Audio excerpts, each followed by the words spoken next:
Olá, meus queridos irmãos, minhas queridas irmãs, uma grande alegria estarmos juntos mais uma vez no nosso programa Testemunho de Fé. É uma alegria a gente refletir a palavra de Deus, especialmente por ser nesse domingo um domingo especial, é o domingo do Bom Pastor. Trata-se do quarto domingo da Páscoa. Todos os anos, no quarto domingo da Páscoa, a igreja lê um trecho do capítulo 10 de São João, onde Jesus se apresenta como o bom pastor, né? Aquele que cuida das ovelhas. Nós vamos refletir a respeito disso, refletir a respeito desta metáfora, né, que Jesus usa para dizer quem Ele é e também, mais importante ainda, para dizer quem nós somos como ovelhas. E vamos então refletir sobre isso. Mas antes de começar a reflexão propriamente dita, queria recordar que, sendo domingo do Bom Pastor, nossas orações, né, vão na direção dos nossos pastores, os bispos, os padres, né, que realmente, como sacerdotes, receberam de Deus uma missão importante neste pastoreio do único e verdadeiro bom pastor que é nosso Senhor Jesus Cristo. Então rezemos pelos nossos bispos e pelos nossos padres, pelos pastores de nossas almas. Então vamos lá, vamos refletir a respeito do Evangelho desse domingo. Bom, a primeira coisa que a gente tem que se dar conta, antes de refletir sobre o Evangelho propriamente dito e Jesus como bom pastor, é que a gente tem que notar um pouco qual é o contexto geral do Evangelho de São João. Nós poderíamos dividir o Evangelho de São João mais ou menos em três pedaços, assim, de forma grosseira. São João, ele apresenta Jesus na semana inaugural daquilo que é o ministério dele, que culmina com as bodas de Caná. Depois vem a segunda parte, que é essa parte que nós estamos agora, e vem a terceira parte no final, que é a paixão e ressurreição. O que é essa parte que é a parte maior, né, digamos assim, introdutória do Evangelho de São João? Ali, Jesus está numa espécie de tribunal. Ou seja, a toda hora, Jesus faz milagres, Jesus quer mostrar para as pessoas quem Ele é. E toda hora o pessoal interpreta mal. Ele está em conflito com os fariseus. Os fariseus não querem aceitar Jesus. Então Jesus veio como o pastor verdadeiro, que veio para conduzir as ovelhas de Israel para o caminho correto, mas Jesus bate de frente com os pastores que estão encarregados daquelas ovelhas, que são os chefes dos judeus, né? Os sacerdotes, os fariseus, etc., que deveriam ser pastores, mas não estão aceitando Jesus. Não é? E aqui a gente vê claramente as dificuldades, né? Desde o Evangelho, o capítulo 3, quando Jesus se encontra com Nicodemos, né, que é um desses pastores de Israel. Jesus olha para Nicodemos, que é um judeu de boa vontade, né? É um cara legal, ele é de boa vontade. Mas Jesus diz para ele: tu que és mestre em Israel não sabes estas coisas? Então, claramente, Jesus vê a dificuldade. Até os pastores lá, o pessoal do Sinédrio, né, que cuidava do povo de Israel daquela época, até o pessoal de boa vontade, eles eram ignorantes. Veja, Nicodemos é um cara bom. Ele procurou Jesus durante a noite para falar com Jesus. E Jesus olha para ele, vê a ignorância do sujeito e diz: tu que és mestre em Israel? Então, aqui que está a dificuldade. Os pastores que estão tomando conta do rebanho, não são nada bons. E esse é o ramo verde. Nicodemos é o ramo verde, é o cara legal, é o gente boa que está aceitando Jesus. Mas tem os outros que abominam Jesus e que enfrentam Jesus. E que querem matá-lo, claramente. Não é? Então, aqui está esse grande conflito que é narrado pelo Evangelho de São João.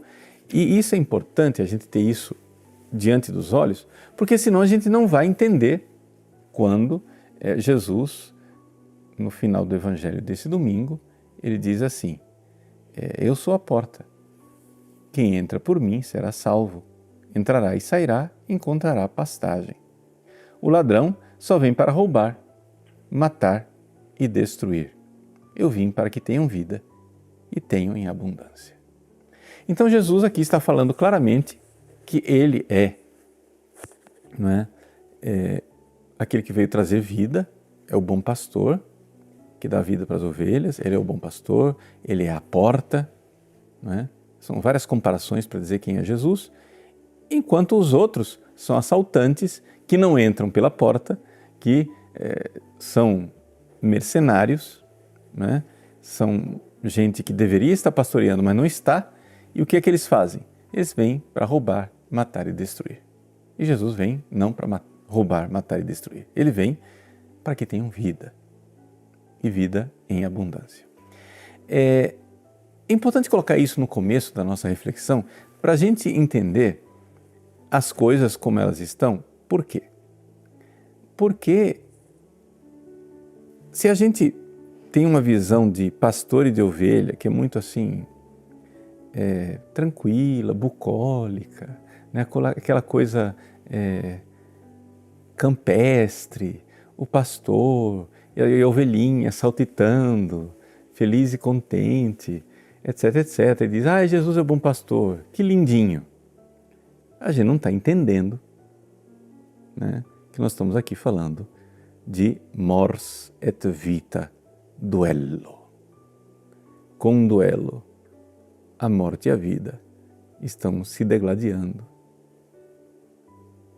Aqui que está a coisa. Jesus realmente aqui fala da sua missão de bom pastor. Por quê? Porque as ovelhas, ou seja, nossas almas, nós estamos aprisionados com o lobo, procurando a quem devorar. Nós estamos realmente debaixo de uma situação de fragilidade, né? Então trata-se de vida ou de morte para a ovelha. Não é simplesmente uma coisinha campestre, uma coisa assim lindinha. Não, é vida ou morte. É uma batalha. Tá, e aí? E o que é que o Evangelho nos diz? Bom, o Evangelho começa então falando, né, que as ovelhas precisam entrar num redil. Nós que não temos essa cultura, nós aqui no Brasil não temos essa cultura de cuidar de ovelhas, para nós é uma coisa muito fora do comum. É o seguinte, as ovelhas passavam o dia pastando, mas de noite elas têm que ser recolhidas. Elas têm que ser recolhidas num aprisco, num redil, num lugar protegido, né? Muitas vezes em lugares frios, as ovelhas têm que ir para uma caverna fechada, têm que ir para um galpão fechado ou um recinto, né? Onde elas estão bem protegidas do quê? Do frio, da noite, mas também do lobo, dos ladrões, etc, etc. Então, muitas vezes, os pastores que cuidavam das ovelhas tinham esses apriscos, esses lugares que eram um pouco coletivos, né? Os pastores eram pobres e eles levavam as ovelhas todas para passar a noite num lugar, uma espécie de cooperativa, né? Em que os vários pastores levavam suas ovelhas ali no aprisco. E depois, passada a noite, alguém vai lá abre a porta do aprisco, do redil, onde as ovelhas passaram a noite, e cada pastor, não é, começa a chamar as suas ovelhas, com um tom de voz que ele acostumou as ovelhas. O pastor lá fora fica, né, cantando, ou gritando, ou falando, naquele que é o chamado dele para a ovelha. E é impressionante, né, para nós brasileiros, é uma coisa assim do outro planeta, porque a gente não tem experiência disso, mas é impressionante que as ovelhas reconhecem a voz do pastor. E elas se dividem. Então, vamos supor que dentro do redil ficaram lá 50 ovelhas e são 5 pastores, cada um com 10 ovelhas. Os 5 pastores, cada um se põe num canto, começa a chamar as ovelhas e direitinho as 10 ovelhas vão, cada uma delas vai para o seu pastor e não se misturam. É importante a gente ter esse referente no mundo real para entender o que Jesus diz quando ele diz assim: quem entra pela porta é o pastor das ovelhas. A esse o porteiro abre e as ovelhas escutam a sua voz. Ele chama as ovelhas pelo nome e as conduz para fora. E depois de fazer sair todas as que são suas, caminha à sua frente e as ovelhas o seguem, porque reconhecem a sua voz. Mas não seguem um estranho, antes fogem dele, porque não conhecem a voz dos estranhos. Veja, diante dessa explicação que eu fiz, de repente o Evangelho agora adquiriu uma nova luminosidade, porque agora a gente sabe do que é que Jesus está falando. Nós estamos falando de uma coisa assim, real. As ovelhas realmente que passavam a noite dentro, né, de um redil, protegidas. Chega de manhã, o porteiro lá, o responsável lá da cooperativa, abre a porta, o pastor entra, eu vim aqui buscar minhas ovelhas, e ele sai cantarolando e dizendo e chamando as ovelhas pelo nome, e as ovelhas escutam sua voz e não seguem uma outra voz. Então isso daqui é uma metáfora, claro, que Jesus está falando aqui, é uma comparação, mas é uma comparação de uma coisa que existe na realidade, no mundo real. Porque a gente fica pensando assim, imagina se a ovelha distingue voz de pastor. Sim, distingue mesmo, é verdade. A gente fica achando que é invenção, né? Mas não é invenção não, isso aí existe de verdade. Tá, uma vez que a gente entendeu a letra do Evangelho, o que é que Jesus está querendo ensinar? Bom, Jesus está querendo ensinar o seguinte, que nós que temos fé, que somos católicos, nós ouvimos a voz do pastor. Ouvimos a voz de Jesus. E assim, é uma das coisas mais admiráveis que a gente vê quando uma pessoa verdadeiramente é católica, quando o sujeito abandonou a vida de pecado, está preocupado em estar em estado de graça, está querendo realmente conhecer mais Jesus, a doutrina da igreja. É interessante como os fiéis católicos que querem a conversão, como eles adquirem um sensus fidei. O que é sensus fidei? Sensus fidei quer dizer o seguinte, nós temos os vários sentidos do corpo, não é isso? Audição, olfato, paladar, visão, tato. Acontece que a igreja sempre reconheceu que na alma do fiel, aquele que realmente é um fiel católico convertido, que está procurando o estado de graça, parece que existe um sensus fidei, ou seja, um sexto sentido, que não é um sentido do corpo, é um sentido da alma, onde você ouve uma pregação meio herética, estranha, distorcida. E aquela senhorinha lá do primeiro banco da igreja, que com pouca educação, pouco letramento, menos teologia ainda, ela ouve e diz assim: ué, isso que esse padre está falando, isso que esse bispo está falando, isso que esse catequista está falando, isso que esse pregador está falando, está esquisito, né? E a pessoa nota que não é aquilo que ela crê.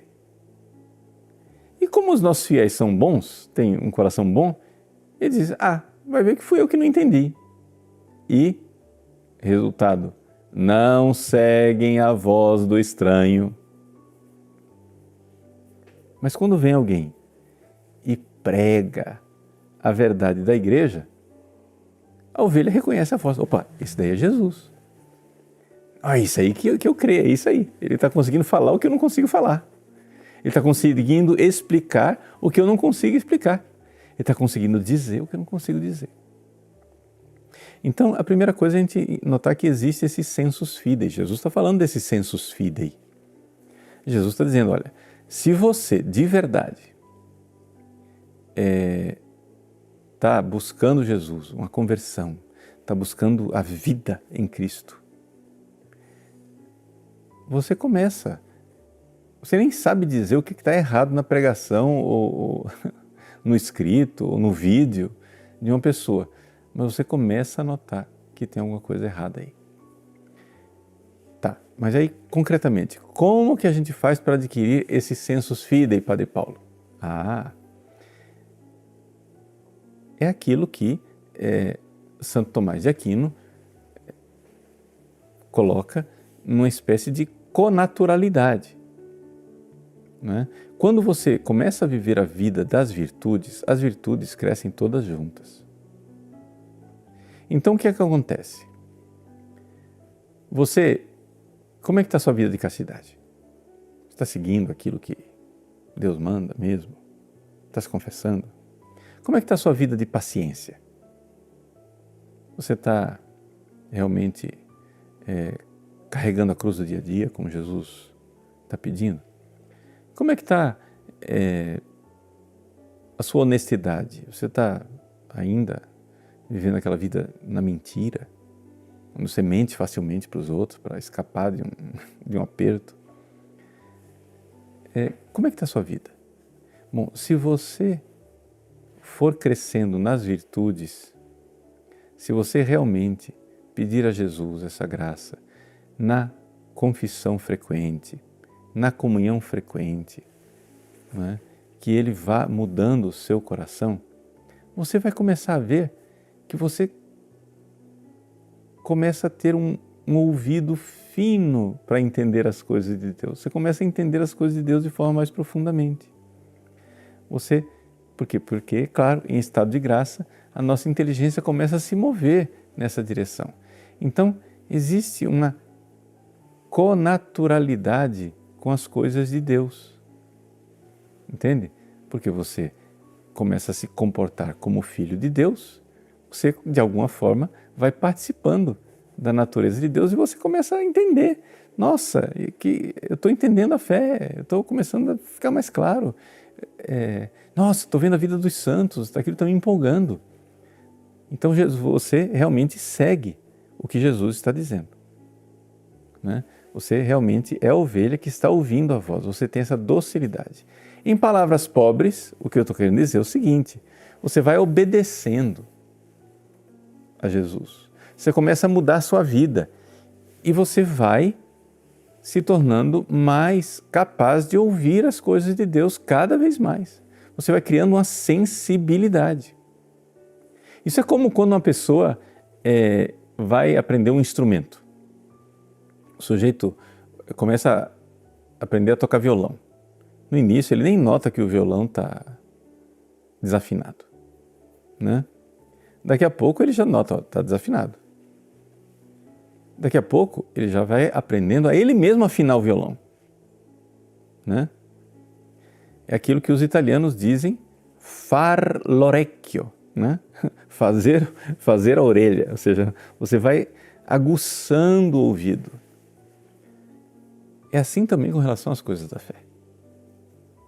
Você vai começando desenvolvendo a sua inteligência para conhecer Jesus, e um dos sinais mais claros de que isso está indo no caminho certo é que isso vai mudando a sua vida para o bem. Ou seja, eu vim para que todos tenham vida e vida em abundância. Isso que Jesus diz é verdade.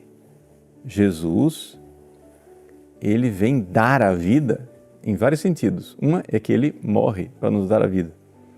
Mas tem um outro sentido também, que é o sentido de que ele nos dá a vida, a gente fica mais vivo espiritualmente, né? A vida espiritual começa a palpitar dentro de nós e a gente começa a ficar mais sensível para as coisas de Deus.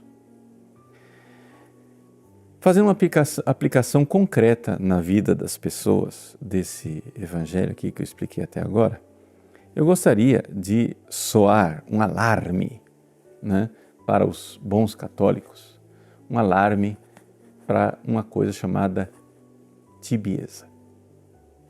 O que é a tibieza? A tibieza é quando você vai perdendo a sensibilidade para essas coisas de Deus. E você fica morno espiritualmente. O devoto, né, a alma devota, ela tem essa sensibilidade, né? Jesus falou, a pessoa já está pronta para ouvir, obedecer e fazer o que Jesus quer. Mas quando uma pessoa se converte, logo no início, aquelas pessoas recém-convertidas, a gente vê essa devoção nas pessoas recém-convertidas. Elas querem mudar, elas querem seguir Jesus. Mas aí, depois que ela largou os pecados mortais, já está vivendo uma vida católica, o que é que acontece muitas vezes com as ovelhas?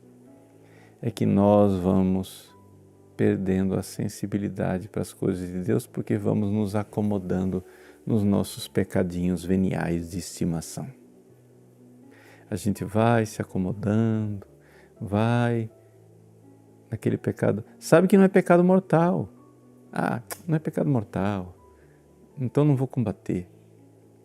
A gente vai perdendo a sensibilidade, vai ficando frio, vai ficando morno. E a gente para de ouvir Deus. E começa a ouvir o mundo. Você ainda não está em pecado mortal, mas o mundo começa a ficar interessante, né?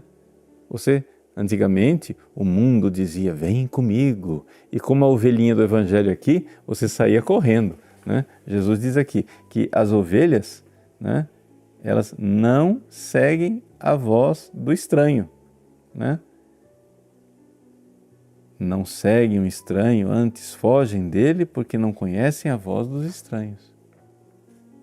Pois bem, só que a pessoa, o católico, o bom católico que se converteu, que vai ficando morno na vida espiritual, vai ficando tíbio na vida espiritual, ele começa a olhar pela janela, lá para o mundo, lá fora. Ele ainda não está no mundo, ele ainda não está no pecado, mas ele começa a ficar interessado, já não ouve mais Jesus, as coisas de Deus, os santos, e vai se desinteressando. O evangelho de hoje é um alerta. Por quê? Gente, esse pessoal aí que está ficando interessante para você, eles não são o bom pastor. Eles são um ladrão que só vem para roubar, matar e destruir. Você toma cuidado, acorda para a vida, rapaz. Não vai nesse caminho, não. E volte à devoção que você tinha antes. É isso que eu queria colocar para vocês, para a gente lembrar de uma coisa. Esta parábola, essa comparação de Jesus como bom pastor das ovelhas, não é uma parábola simplesmente para você dizer, nossa, que bonitinho. É um duelo da vida e da morte. é uma coisa que é vida eterna ou morte eterna. Então, vamos lá. Vamos ouvir constantemente e com devoção a voz do nosso pastor. Procure retomar sua vida de oração, sua vida de meditação diária. Se você está morno, vamos lá, força. Vamos combater os pecadinhos veniais que você está sendo indulgente com eles. E vamos criar mais sintonia fina para reconhecer cada vez mais a voz do nosso pastor. Deus abençoe você. Em nome do Pai, do Filho e do Espírito Santo. Amém.